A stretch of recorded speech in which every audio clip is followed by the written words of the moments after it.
یہ جوانی، یہ ظلمت، کیا میں اس انکار کی وجہ جان سکتا ہوں؟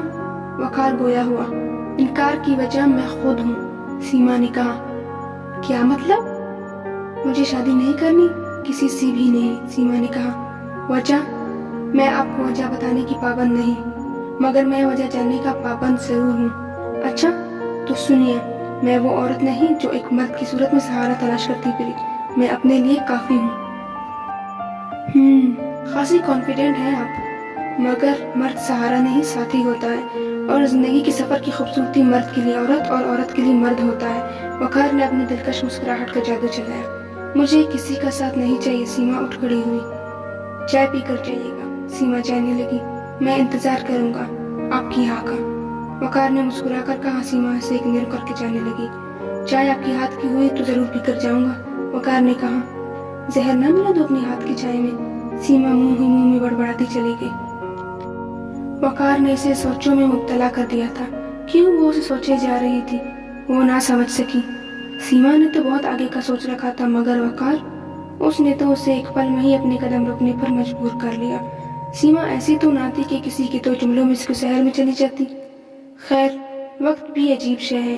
وقت اتنی تیزی سے گزرا کہ سیما نہ سمجھ پائی، اس کے بالوں میں چاندی اتر آئی۔ وقت کی تیزی سے گزرنے کا اندازہ تو سیما کو تب ہوا جب سرمد کا بیٹا سرمد کی کندھوں تک آ گیا اور مزید تعلیم کے لیے کیلیفورنیا چلا گیا۔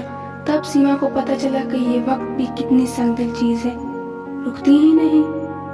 کل سرمد صرف اس کا ہونا چاہتا تھا، اور آج اس کی جوان اولادیں اس کے سامنے چلتے پھرتے دکھائی دیتی ہیں۔ پروین کے انتقال کو 5 برس بیت چکے۔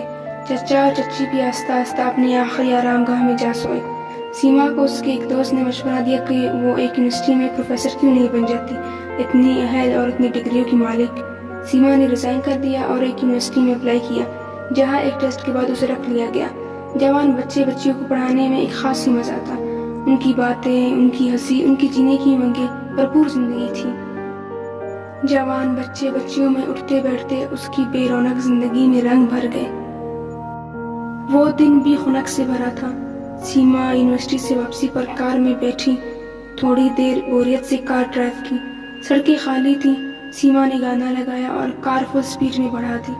ایک وقت ایسا آیا کہ کار ہواؤں سے باتیں کرنے لگی، مگر سیما کو اپنی دھن میں پرواہ کہاں تھی۔ یہ دور سے ایک ٹرک آتا نظر آیا۔ سیما نے کار روکنے کی کوشش کی، مگر ہر کوشش ناکام۔ وہ ٹرک سیما کو ایک لمحے میں ہٹ کر چکی تھی۔ سیما کی آنکھوں کے سامنے اندھیرا چھا گیا۔